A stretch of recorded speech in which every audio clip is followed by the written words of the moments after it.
Woke, woke, woke, woke, woke. Are you woke? Because it seems to me the only people that are not woke right now are the NFL, the NBA, and the sports media. They clearly don't have their fingers on the pulse of what the audience in America actually wants from their sports leagues and their professional athletes. We are about to embark on our first NFL Sunday of the regular season today. And the schedule is packed with intriguing games. Brady versus Breeze, Packers Vikings, Ravens Browns, Niners Cardinals, Cowboys Rams. The question is, how many millions of people are going to be tuning out? Thursday night, I tuned into NBC, into a political rally that turned itself into an NFL football game. I was pleasantly surprised. The wokeness was live and in person before kickoff. We were treated to not one, but two national anthems. Somehow, the playing of two national anthems is supposed to unify everybody. Now, if someone can explain that to me, how playing two national anthems unifies us, I'd love to hear about it. Let me know in the comments section. I do want to take a second to compliment both the Texans and the Chiefs because I do think the players are coming from a good place here. They're just misguided. The Chiefs, for example, they did not kneel for the national anthem. The Texans, they left the field for both national anthems. Wait, let me correct myself there. The Texans left the field for the actual national anthem and the black anthem, which I was fine with that. I was okay with it. Deshaun Watson said that they didn't want to send the wrong message with the possibility of players kneeling for the national anthem and standing for the black national anthem. So they just left the field for both. I've got no problem with that. That's probably the best thing that they could have done. There's a lot being made about fans in Kansas City booing the hell out of that unity stand or whatever that was that both teams did before kickoff. They stood across the field, they linked arms, nice little social justice messages were displayed on the big screen in Arrowhead Stadium. Stephen A. Smith, a guy I used to hold in high regard, but who I lose more and more respect for with each passing day. Stephen A. called out the fans in Kansas City for booing the unity stand. And he wasn't alone. Clueless Max Kellerman was right there along with him. That 6-minute video of First Take on YouTube had over 3,300 dislikes when I checked it yesterday afternoon. Like I said a second ago, it seems like the only people not woke are the NFL, the NBA, along with ESPN and the rest of the sports media. People in Kansas City, they were not booing unity. They weren't booing the players. They weren't booing racism.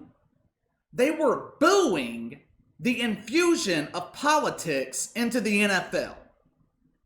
I feel like fans have been screaming at the top of their lungs for about 2 months now. Yet Roger Goodell clearly is not listening. He is not getting the message. He had plenty of warning. All he had to do was check out the rapidly declining NBA ratings for proof that using the NFL as a platform to promote social justice is a terrible idea. Whether or not he received that message Friday morning when the ratings came in, we're going to find out. But the ratings were not good for the NFL. Now, I'm not going to sit here and tell you that the sky is falling for the NFL like other people on YouTube are doing, because that's just not the case. I mean, the ratings weren't good, but they weren't that bad. The ratings for Chiefs-Texans, they were down 13%, a 10-year low. And the biggest concern, though, is the 18-49 demo. The opening game for the NFL season pulled just a 5.2 rating in the 18-49 demo, which was down from 12.8 last year. That is a massive drop in the most coveted demographic in television. Now the media, they're making the usual excuses. The NFL, they were going up against the NBA playoffs. Well, no one's watching the NBA playoffs, so that had nothing to do with it. Oh, they didn't have a preseason to hype up the start of the regular season. People tuned out for one reason and one reason only. They are boycotting the NFL because of the infusion of politics. It is as simple as that. There's a reason that the PGA, the UFC, are seeing massive ratings increases right now. The PGA has avoided politics altogether. While Dana White in the UFC, he's actually been speaking out against social justice. He's spoken out against COVID from the beginning. Clearly, a sizable portion of the country relates to Dana White. So they're giving UFC a chance. With that being said, over 19 million people watched the Chiefs-Texans game Thursday night. And I'll be honest with you, I was actually pleasantly surprised with the NFL's approach to this wokeness garbage. Because besides what happened before kickoff, the rest of the game was pretty much without woke politics.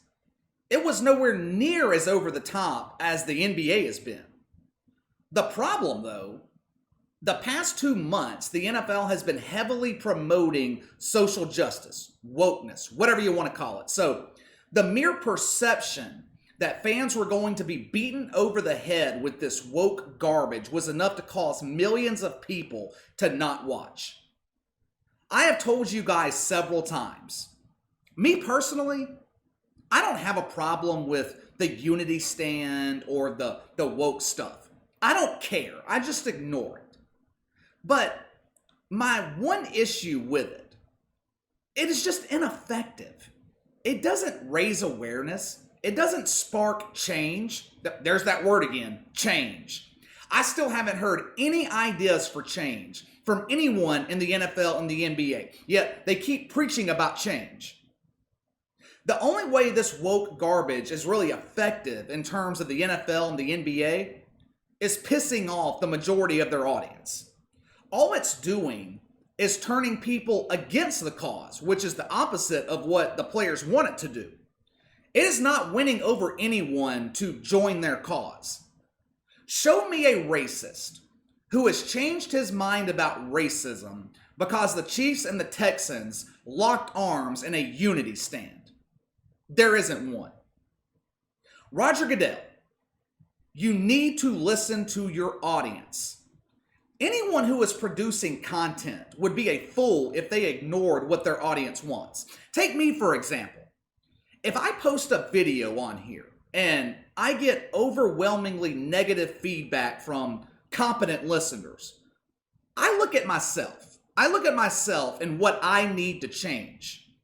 You guys make the channel. So if you're not happy with my content, I've got to make changes. The NFL needs to do the same thing. It is abundantly clear that fans, the paying customer who makes the NFL possible, they don't want to tune into an NFL game and be bombarded with political propaganda. Whether they agree with the message or not, they don't want to watch the NFL to hear about it. Now, the conspiracy theorist in me is starting to wonder if the NFL has made some kind of backroom deal with the far left, because they just can't be this stupid. Roger Goodell is an intelligent man. He could not have watched the NBA the past few weeks. Well, maybe he hasn't been watching the NBA because no one else has either. But Roger Goodell couldn't have seen what's happened to the NBA ratings and made a rational decision to take his league down this same death trap of social justice. Bottom line is, both the NFL and the NBA need to quit making decisions based off of politics and based off of what they see on social media. I've said it before, I'll say it again. Social media is not real. What you see on Twitter, it's not real. Most people on Twitter are idiots. They're like a fly at a picnic. They tweet, they just never go away. And I'm including the blue check marks in that assessment too. They're by far the worst of the worst. You never take business advice from a sports journalist. That's like taking business advice from a politician. The majority of politicians in this country have never run a business. Their business is interfering and screwing up other people's businesses. It's the same with a sports journalist.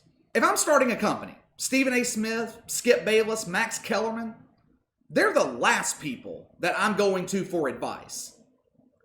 There's an old saying, I've said it on here before, but there is an old saying that applies to what's going on right now in the NFL and the NBA. And it pertains specifically to Roger Goodell and Adam Silver. You can't serve two masters.